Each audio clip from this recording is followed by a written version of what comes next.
And right on time, we are joined by Mr. International Forecaster himself, regular on Alex Jones and many other networks. He probably did about 7 or 8 interviews before joining us tonight, and hopefully he doesn't fall asleep on us here. Mr. Chapman, it's a pleasure having you on with us. Well, thank you, and I promise I won't fall asleep. Hey, I know that it gets rough out there. How many interviews have you done today? Well, let me take a look here. I'm always curious to see what the count is. 1, 2, 3, 4, 5, 6, 7, 8. This is number 9. That's a full-time job just in itself. Well, you know, I like doing it, and I help a lot of people, and oh, you sure do. It's worthwhile. Yes, and like I mentioned before, we've become really good with playing your ads just once an hour, just because we like you so much. We don't want any money from you. We just want to promote you so much because you bring a lot to our radio station here when you come in once a month. Oh, thank you. I do a couple of other bloggers too. Oh, okay. Well, first things first here, the United States and the UK are about to lose their AAA rating. Can you get into that for a little bit with us? No, that's pretty simple. They're both on the verge of bankruptcy, and Moody's, of course, is under intense pressure as a rating agency from the U.S. government, and I can't understand why Moody's and S&P and Fitch's have not been charged criminally with what they did 3, 4, 5 years ago with the CDOs, the bonds which contained the mortgages in different forms, and they rated them AAA in connivance and collusion with banking, investment banking, and brokerage houses, all who are complicit in that. And trillions of dollars were lost because of it, because they rated them AAA and they were BBB, you know, more or less. And now those are the kind of bonds that the Federal Reserve is purchasing with money which they create out of thin air from banks and brokerage houses and investment banks, and they're paying probably anywhere between 5 cents and 60 cents on the dollar because the bonds have gone down so much. And of course the big question is, what is the Fed really paying for them? And we don't know because it won't tell us. It's a big secret. And so the rating agencies, that Moody's in this case, that said they'd probably have to reduce the rating of the U.S. and the U.K., they're under some fierce heat now. In fact, the Attorney General for Connecticut has brought civil charges against them for fraud, and rightly so, but he really should be charging them criminally. The problem with Wall Street and banking and insurance and major corporations is nobody goes to jail. And they have 2 sets of rules, one for them and one for us. And so the rich don't go to jail. The Illuminists never go to jail. And this includes Tim Geithner, who's getting railed right now with his involvement with AIG and the Lehman Brothers. Well, that's true. And the SEC knew exactly what was going on, and they were part and parcel of it. And they're complicit. And, you know, the people on Wall Street knew what was going on. You know, I own my own firm on Wall Street. I was there 28 years, and I understand how it works.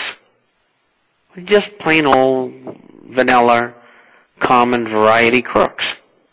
They just wear $4,000 suits and they steal billions, and The poor suckers in jail steal $300 or $400 and do 5 years, or carry too much drugs and they give them 10 years.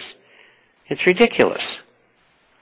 Not that I'm pro drug, but the point is, the point's taken. A week or two ago, Bob, we had a guy that got 8 years in the slammer for stealing a 1 pound block of cheese.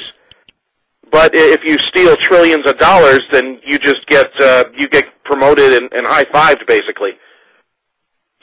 That's right. Yep, that's exactly correct.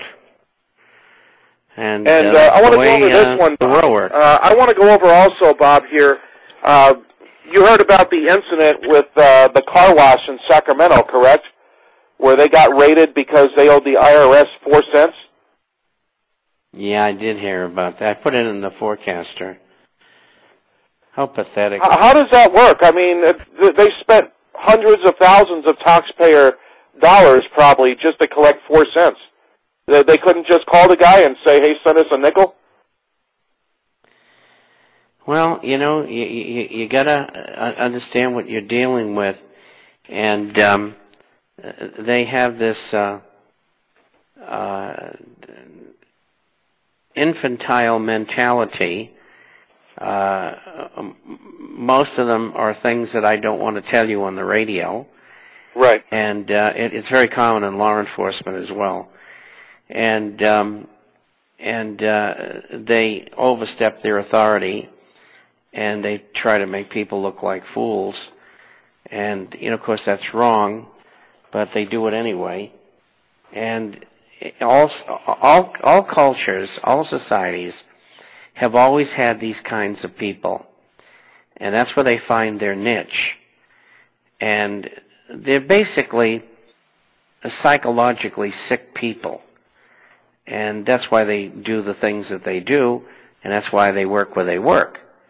It's not pleasant being a tax collector of one form or another, and it's not pleasant being in law enforcement for the most part, because you're exposed to, number one, a truly criminal element, and you have to think like them in order to understand how to entrap them for the things that they've done. And at the same time, you have this derangement that abounds because when you're around criminals long enough, you get like them very often. Not everybody, but all too many. And so you have the syndrome. And it's unfortunate, but that's the way it is. And of course, if we didn't have taxes that were collected directly from the people, we wouldn't have that problem. Right. Now, moving along here with there's been a lot of stuff that's happened since we last talked to you, so let me try to go backwards here. Well, no, I guess we'll stay in the current. What is this demon past that the health care bill is being discussed?